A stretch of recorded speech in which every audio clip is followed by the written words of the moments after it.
All right, so this is again, I'm here at the RSA conference in San Francisco. This is the very new stuff. I'm doing it first time, having a podcast, a mini podcast you may want to call it, with the vendors and all educational purpose. This is my first time, so I'm very excited. I remember the days when I used to do long ago in Dubai, 10, 15 years ago with Microsoft. So again, it's everything happening. I'm excited in San Francisco.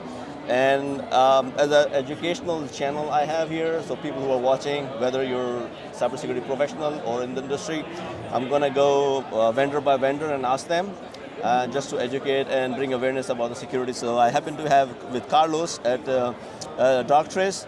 And Carlos, tell us about yourself and what do you guys do? Yeah, wonderful. Hi, 𝗙𝗿𝗁𝗁𝗁. I'm a senior manager here at Darktrace. I'm specifically in charge of our email solution, and well, email solution. Yes, perfect.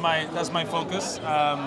My job is really to convey all the amazing work that the development team at over in Cambridge, The Hague, and London, where our developers are.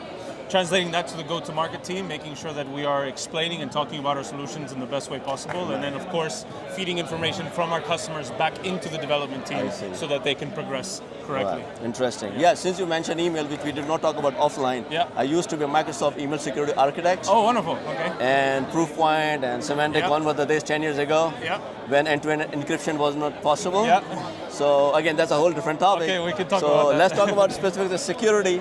So what challenges you guys are specifically solving at Darktrace? Is it specific email or something else? Or so I mean, the beauty of Darktrace was that it wasn't thought of as particularly a security solution, but rather it was an AI company, right? And so we developed this AI that was really good at learning the behavior of each business. I see. And now what we've done is we've developed a platform that has many different coverage areas, from email to network to OT, but really the problem that we were solving, or trying to solve, and I believe we have solved, is the ability to stop novel attacks, right? So a lot of the things that the current email security market were struggling with was what happens with 0 days, what happens with heavily personalized issues. We were able to catch that because we looked at security from a completely different perspective. So one question I'm thinking now before I go to the other question, how do you fight against, or maybe they're related to my question, how does the product stands out? So can you talk about the email phishing attack? Sure.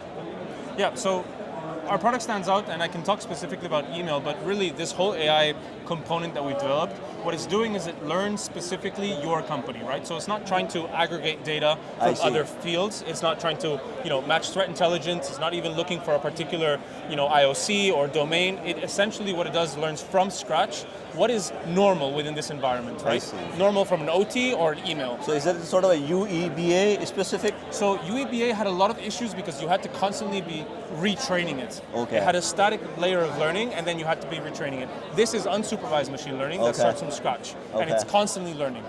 UEBA, you did give it a sense of good and bad based on that status of what you have learned. This is completely novel in that approach of behavioral analysis. I see.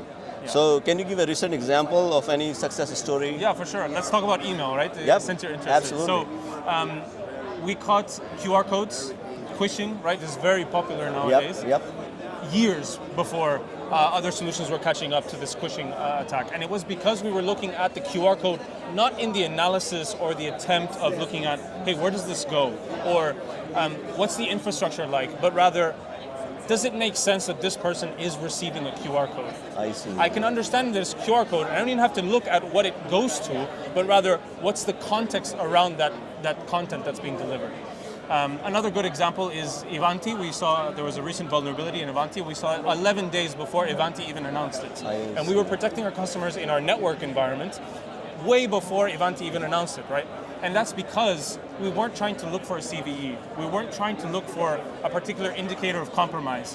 What we were trying to do is this normal for this device? Is this normal for this user? And by asking those correct questions, we were able to see the really subtle indications. So, before I move on to the wrapping up the question, because this is not scripted, you mentioned a very good, so what I'm understanding is that you mentioned it is customized for customer, you're running this intelligence, so it makes me think like you're kind of running a Gen AI kind of LLM model within that environment, and you don't look for CV and all that.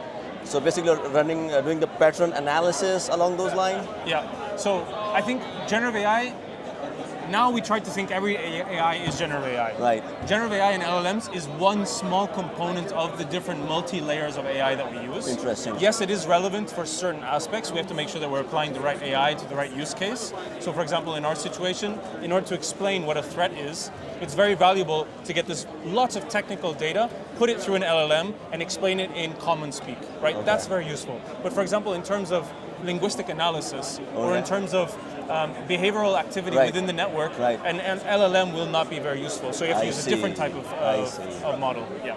I see. Interesting, interesting. So again, I wanted to wrap it up, but the question I want to wrap it up is with what trends do you see in the next 6 months or year, and what customer needs to be aware of? I would say the security professionals, basically, they are the one helping their leadership to make, take the decision on that. So from my perspective, there's a big trend, and I think it's a bad trend, actually. So there's a huge trend towards chatbots. Okay. Everything now is Gen AI chatbots. Like that. Put everything through a chatbot, and then you can ask it questions. There's a big problem with that.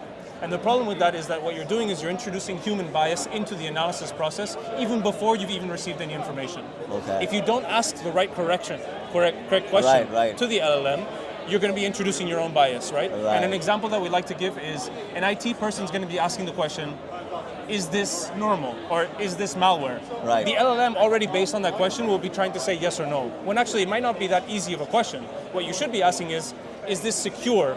Right? Is this compliant based on my policies? So I think the trend is chatbots, and we're going to actually see a huge increase in chatbots and a massive decrease when we realize that actually the chatbots are going to have a very negative impact. Interesting. So I can always envision a lot of noise going to happen, like in a typical security operation, about the threats, and then we'll have a solution for reducing the noise or false positive. There you go. Right? Yeah. I can already see that happening. An LLM for the LLM. LLM for the LLM, right? I was in the conference this morning for the keynote, and we were talking about auditing of the agents. There you go. That's a huge another area. But I really appreciate it. Thanks for sharing the knowledge. My pleasure. And again, it will be available, and thank you again.